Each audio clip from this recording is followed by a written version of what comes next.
Karibu mpendwa msikilizaji na mfuatiliaji wa St. Gaspar Media katika kipindi cha maisha ya watakatifu.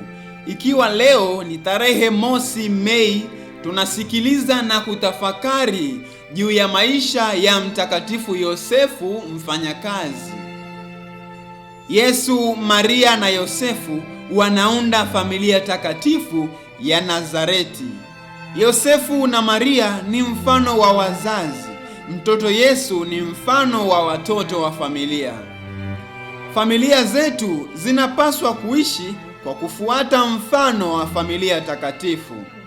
Familia ya Yesu, Maria na Yosefu ina sifa kuu tatu. Kwanza, walikaa pamoja, walisali pamoja na kufanya kazi pamoja. Mungu alipomuumba mwanadamu, alimkabidhi ulimwengu wote atawale juu ya viumbe vyote, autunze ulimwengu na afanye kazi kujipatia riziki yake ya kila siku. Yosefu akitambua hilo, alifanya kazi kwa bidii ili kuweza kuitunza familia ya Nazareti.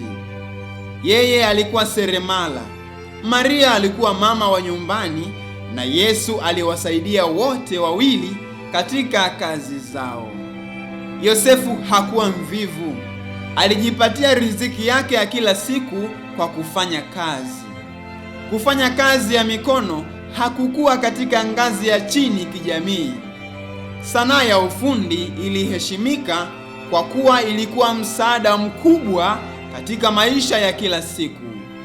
Kwa hakika, kati ya Wayahudi, fundi mzuri aliheshimika kuliko mfanya biashara tajiri. Kila mzazi alipaswa kwa mujibu wa sheria kumfundisha mtoto wake ufundi fulani, hata kama hakuhitajika kuutendea kazi ufundi huo. Hii ilikuwa njia ya kumwepusha mtoto asijiingize katika njia za dhuluma au kuwa mzigo kwa wengine.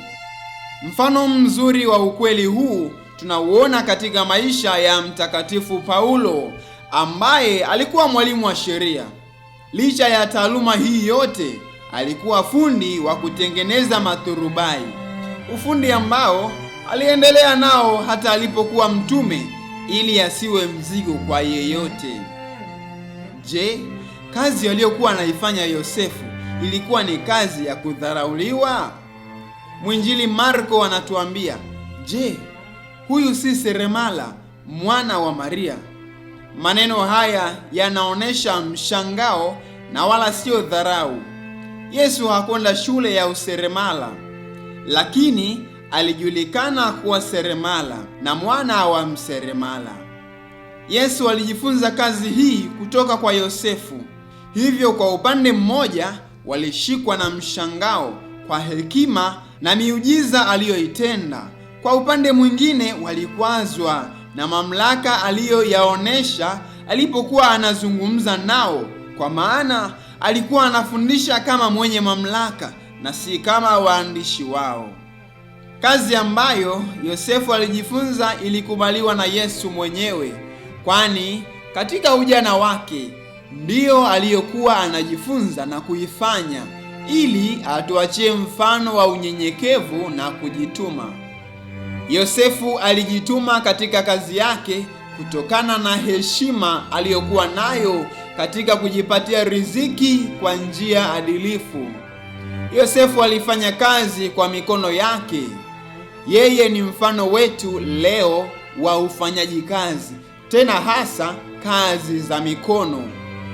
Jina alilopewa Yosefu mfanyakazi linatukumbusha heshima ya kazi ya mwanadamu na maana ya kazi kwa Mkristo.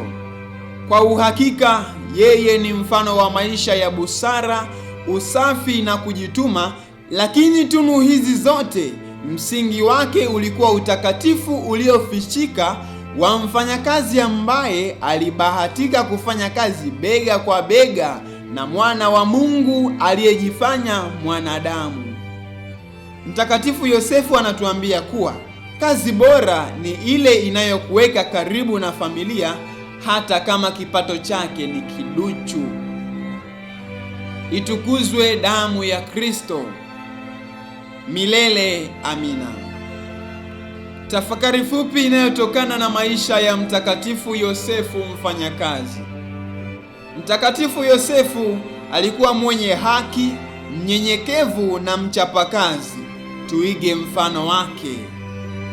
Watakatifu wengine: tarehe 1 mwezi wa 5, Mtakatifu Sigismund, Mtakatifu Yeremia mfiadini, Mtakatifu Isidora wa Tabena, mtawa wa Misri, watakatifu Quintiatus, Eleuterus, Gaius, Alexander na Saturninus wafiadini wa Afrika Kaskazini.